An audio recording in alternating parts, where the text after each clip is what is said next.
สบ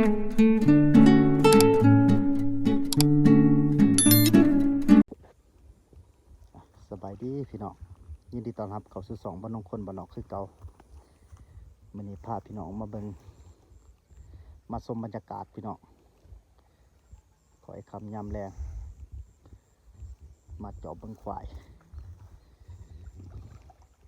เบิ่งผลินน้ำพี่น้องเอ้ยมันจะขึ้นได้ขึ้น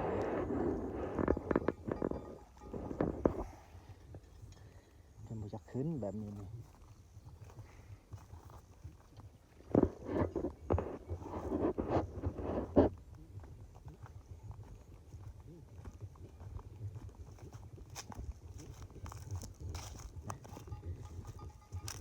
น้ำ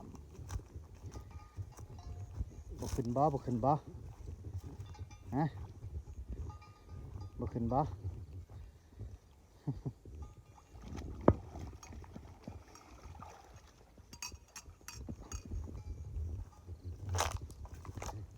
ปิ้งตัวครบจานนะ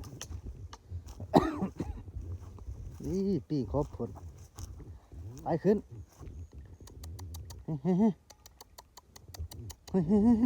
ขึ้นเบิ้งปิ้งผล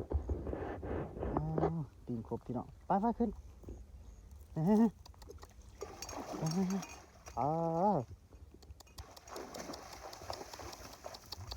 ตัวมึงเหงา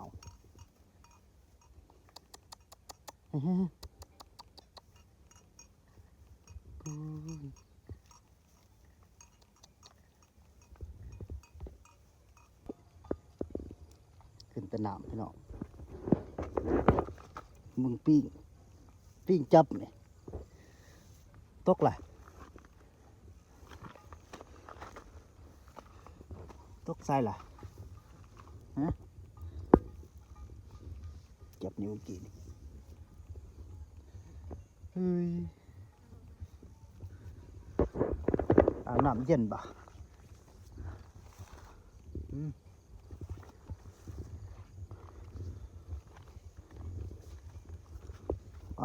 เฮาใครเฮาพี่น้องเอ้ย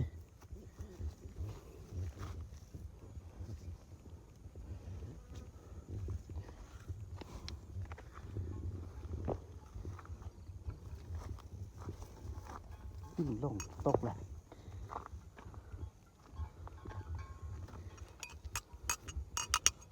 เข็มกระสายตะแลงพี่น้อง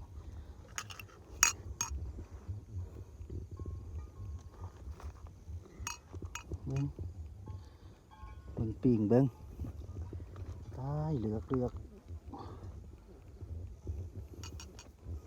ตายเฮาพี่น้องขนาดไทยเฮาพี่ลึก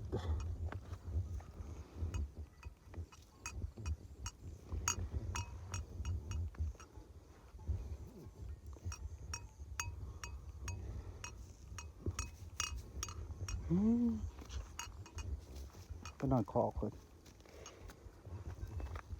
ถือช่างบาทโอ้ยแตกกอก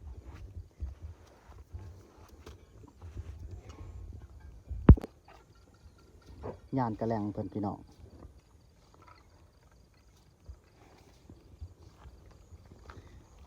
เข่งลายก็เลยยานสิขาดบ่นี่สิบ่ได้ผูกเพิ่นพี่น้องเว้ยปลาเพิ่นนอนเมฟน้ำน้องนี่แหละบ่ผูกคนดอกปลาเพิ่นเฮานี่พี่น้องเว้ยนี่ตัวเฮาไปนี่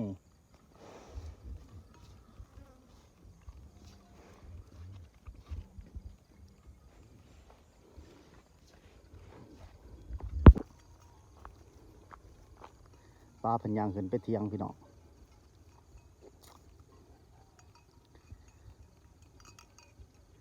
แต่ละคืนประกาศขึ้นไปนอนอยู่เทียงกันแหละ หลังจากเป็นเมมนำแล้ว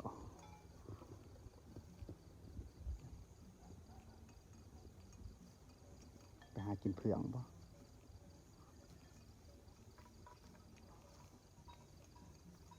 ไปหามีเผืองกินเผือง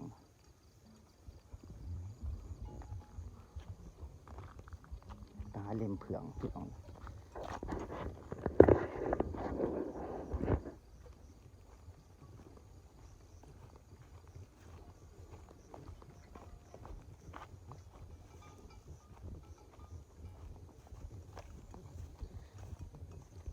กองเผืองก็2 กอง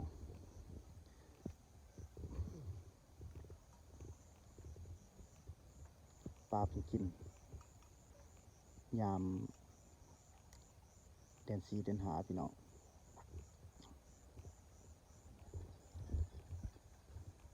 ยานำหน้ากับพ่อ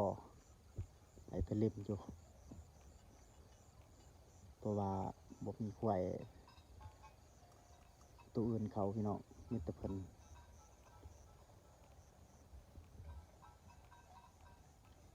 ปลาเพิ่นกินตามใจ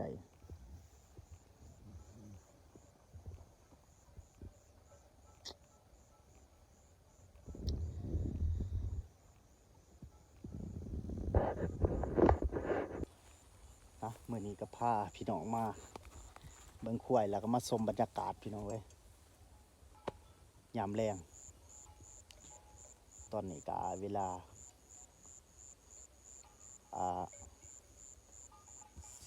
17 โมงแล้วพี่น้อง5 โมงเนาะ5 โมงแรงแล้วก็คือบรรยากาศยามแรงมาจอเบิ่งเพิ่นก็บ่ได้ผูกพี่น้อง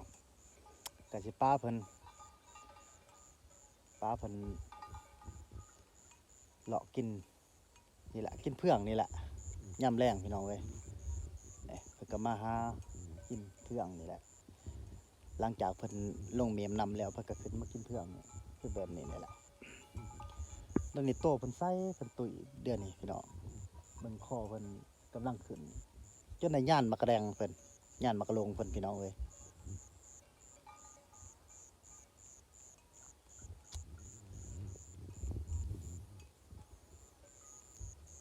ก็ถือว่าปีนี้ก็บ่ให้ควายตัวอื่นเขาหั่นแหละสิปล่อยแต่เพิ่นนี่แหละอยู่ในนี่เพื่องนี่ก็สิจงไว้ให้เพิ่นกินพี่น้องเว้ย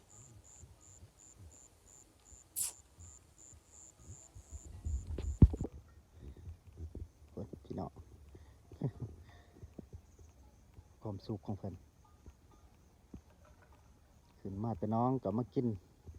เฟื่องก็ยังร้ายอยู่พี่น้องนี่ก็กล้องบางไง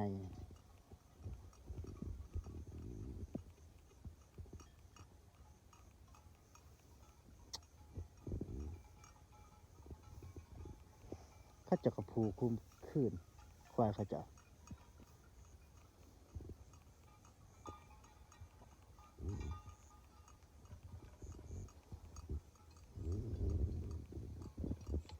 บรรยากาศยามแรง